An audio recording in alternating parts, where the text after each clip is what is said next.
പ്രാർത്ഥിക്കണം. കർത്താവിൻ്റെ ഉന്നതമായ നാമത്തിന് സ്വസ്ഥം ചെയ്യുന്നു. എൻ്റെ അമ്മ പരിശുദ്ധമ്മ ദേവമാതാവ് സമയഘടികാരം നെഞ്ചിൽ ചാർത്തിക്കൊണ്ട് ദുരന്തമുണ്ടാകാൻ പ്രാർത്ഥിക്കണമെന്ന് പറഞ്ഞ കൃപാസന അൾത്താരെ പ്രത്യക്ഷപ്പെട്ടത് ഒരു ആരാധനാ സമയമായിരുന്നു. ആരാധന സമയത്ത് ഒരു പക്ഷേ പ്രത്യക്ഷപ്പെടുന്നത്, അൾത്താരെ പ്രത്യക്ഷപ്പെടുന്ന അപൂർവമായ ഒരു പ്രത്യക്ഷീകരണമാണത്. ആ പ്രത്യക്ഷീകരണത്തിൻ്റെ അടിസ്ഥാനത്തിലാണ് ഞങ്ങളിപ്പോൾ പ്രാർത്ഥിക്കുന്നത്. ആ പ്രത്യക്ഷീകരണം അനേകം മക്കളിലേക്ക് ഇന്ന് വിശ്വാസമായിട്ടും പ്രത്യാശയായിട്ടും ദൈവസ്നേഹമായിട്ടും അടയാളമായിട്ടും ജീവിതത്തിൻ്റെ വിടുതലായിട്ടും പതിനായിരക്കണക്കിന് മനുഷ്യരെ അതിൻ്റെ ആനുകൂല്യങ്ങളും അനുഗ്രഹങ്ങളും പ്രാപിച്ചുകൊണ്ടിരിക്കുകയാണ്. കർത്താവെ, അത് തുടരുവാനും എൻ്റെ കാലത്തിന് ശേഷവും ദൈവത്തിൻ്റെ ആ പദ്ധതി തുടരുമെന്നുള്ള ബോധം എനിക്കുണ്ട്. പക്ഷേ അതേസമയം തന്നെ ദൈവം ആഗ്രഹിക്കുന്ന പോലെ വളരുവാനും ദൈവികമായ തിരുമനസ് നിറവേറുവാനും സഭയെ അങ്ങ് ഒരുക്കണമെന്ന് പ്രാർത്ഥിക്കുന്നു. കർത്താവെ, ആരെല്ലാം പ്രത്യക്ഷഗണത്തെ വിശ്വസിക്കുന്നുവോ, ആരെല്ലാം പ്രത്യക്ഷഗണം വിശ്വസിച്ചുകൊണ്ട് ഉടമ്പടി എന്ന ജീവിതമാർഗത്തിലേക്ക് ജീവിത രീതികളിലേക്ക് കടന്നുവോ, ആ ജീവിത മാർഗത്തിലൂടെ അവരെ വളർത്തണമെന്ന് പ്രാർത്ഥിക്കുന്നു.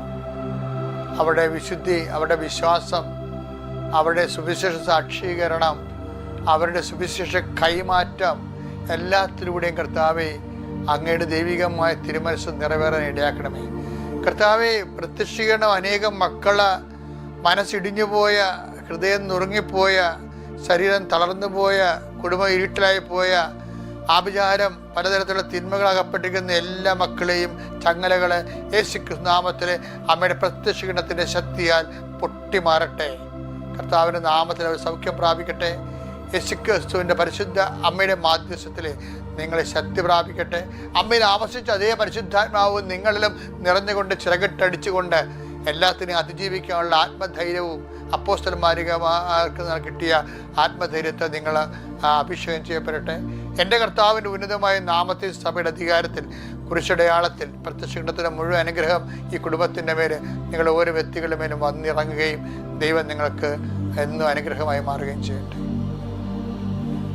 നമ്മൾ ഇന്ന് അമ്മയുടെ ചിറകുകളെക്കുറിച്ച് ഞാനൊരിക്കലേ 2016 തോന്നുന്നു ഈ ഉടമ്പടി തുടങ്ങിയ ഒരു ടൈമിൽ ഞാൻ വേറൊരു പള്ളിയിൽ ഇരിക്കുന്നു, സെൻറ്റ് ജോസഫ് ചർച്ച്, അതുപോലെ തന്നെയാണ്. പെട്ടെന്ന് രാത്രി ഒരു സ്വപ്നം കണ്ടു. പരിശുദ്ധ അമ്മ 2 ചിറകുകളോടുകൂടി പറന്ന് അൾത്താരെ വന്ന് നിൽക്കുന്നു. അപ്പോൾ ഞാനപ്പോൾ തന്നെ നമ്മുടെ മീഡിയയിലെ സെക്രട്ടറി ജോമോള് പറഞ്ഞ് ഇങ്ങനെ സ്വപ്നം ഉണ്ടായെന്ന് പറഞ്ഞു. അപ്പോൾ അവരോട് ഞാൻ വെളിപാടിൻ്റെ പുസ്തകം എടുത്തിട്ട് എന്നോട് പറഞ്ഞു, വെളിപാടിൻ്റെ പുസ്തകത്തിൽ ഇങ്ങനെ ഒരു റെഫറൻസ് ഉണ്ടെന്ന് പറഞ്ഞു. കാര്യം ടൈം ഷോർട്ട് ചെയ്യുന്നതിന് വേണ്ടി നമ്മൾക്ക് ഒരു ദുരിതത്തിൽപ്പെടുന്ന സഭ, വെളിപാടിൻ്റെ പുസ്തകത്തിൽ അത് സഭയെക്കുറിച്ചാണ് പറയണത്. അപ്പോൾ ദുരിതത്തിൽപ്പെടുന്ന ഒരു സഭയ്ക്ക് ചിറകുകൾ നൽകുന്നതാണ്, മരുഭൂമിയിലേക്ക് പറന്നു പോകാൻ വേണ്ടി. വെളിപാട് 12:14 സർപ്പത്തിന്റെ വായിൽ നിന്ന് രക്ഷപ്പെട്ട് തന്റെ സങ്കേതമായ മരുഭൂമിയിലേക്ക് പറന്നു പോകാൻ വേണ്ടി ആ സ്ത്രീക്ക് വൻ കഴുകന്റെ 2 ചിറകുകൾ നൽകപ്പെട്ടു. സമയവും സമയങ്ങളും സമയത്തിന്റെ പകുതിയും അവൾ അവിടെ സംരക്ഷിക്കപ്പെടേണ്ടിയിരുന്നു. അതെന്താ സംഭവിച്ചു കഴിഞ്ഞാലേ, ജെറൂം ബിബ്ലിക്കൽ കമൻട്രിയിൽ ഈ വെളിപാടിൻ്റെ പുസ്തകം 12-ാം അധ്യായത്തിൽ പറയുന്ന വിഷയത്തിൽ ജെറൂം ബിബ്ലിക്കൽ കമൻട്രിയല്ലേ സഭയുടെ ഔദ്യോഗികമായ ഒരു വ്യാഖ്യാന പുസ്തകമായിട്ട് റെഫറൻസ് ഉള്ളത്. അവിടെ പക്ഷേ സഭയെന്നല്ല, സഭയെന്ന് പറയുന്നുണ്ടെങ്കിലും പരിശുദ്ധ അമ്മയെന്ന് പറയുന്നത്.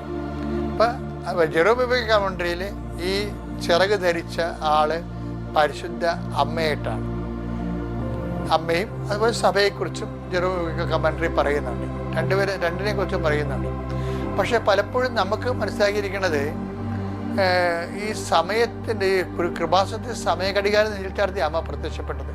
അപ്പോൾ അതുകൊണ്ട് തന്നെയാണ് ആൾക്കാർ സമയത്തിൻ്റെ അധികാരി, സഞ്ചാരി മാതാവ് എന്നൊക്കെ. മാതാവ് സഞ്ചാരി മാതാവാണ്, ലോകം മുഴുവൻ പ്രത്യക്ഷപ്പെടുന്ന അമ്മയാണ്. സഭയ്ക്ക് വരുന്ന ഓരോ വിഷമങ്ങളിലും അമ്മയുടെ സാന്നിധ്യം ഉണ്ടാകും. അത് ചിറകുപോലെ തന്നെ ധരിച്ച് പറന്നിറങ്ങണ കാണാം. ഫാത്തിമയിലായാലും ലൂർദിലായാലും എവിടെയായാലും വേളാങ്കണ്ണിയിലായാലും കൃപാസനത്തിലായാലും അമ്മയുടെ സാന്നിധ്യം. അപ്പോൾ അവിടെ ഭയങ്കരമായ ഒരു ദൈവിക പദ്ധതിയാണ് അമ്മയുടെ പ്രത്യക്ഷീകരണം എന്ന് പറയുന്നത്.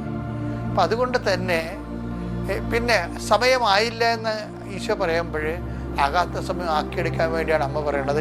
അവൻ പറയണ പോലെ ചെയ്യാൻ പറയും. അപ്പം ദൈവത്തിൻ്റെ വചനമനുസരിച്ച് ജീവിക്കുമ്പോൾ ദൈവം ആ വിഷയത്തിൽ ഇടപെടും, സമയത്തിന് മുമ്പേ ഇടപെടും. അതാണ് ടൈം ഷോർട്ടനിങ് എന്ന് പറയണത്. അപ്പോൾ ഇത്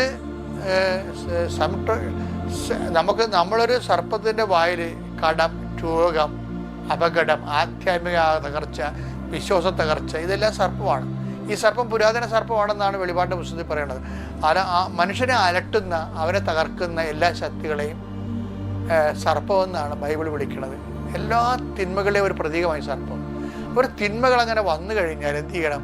മാതാവിന് അഭയം പ്രാപിക്കണം. മരിയം മധ്യസ്ഥയിൽ നമുക്കും ചിറകുകൾ ലഭിക്കപ്പെടും. അങ്ങനെ നമ്മൾ സംരക്ഷിക്കപ്പെടും. ഉടമ്പടിയുടെ ലക്ഷ്യം അതാണ്, ചിറകുകൾ ലഭിക്കുക. മരിയൻ ചിറകുകളാണ്. അവൻ പറയുന്ന പോലെ ചെയ്തുകൊണ്ട്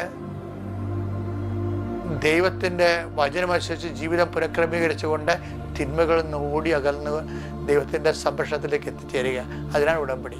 അങ്ങനെ ജീവിക്കാൻ കർത്താവ് നിങ്ങളെ സഹായിക്കട്ടെ. ഉടമ്പടി നിങ്ങളുടെ ജീവിതകാലം തുടരുക. Praise the Lord.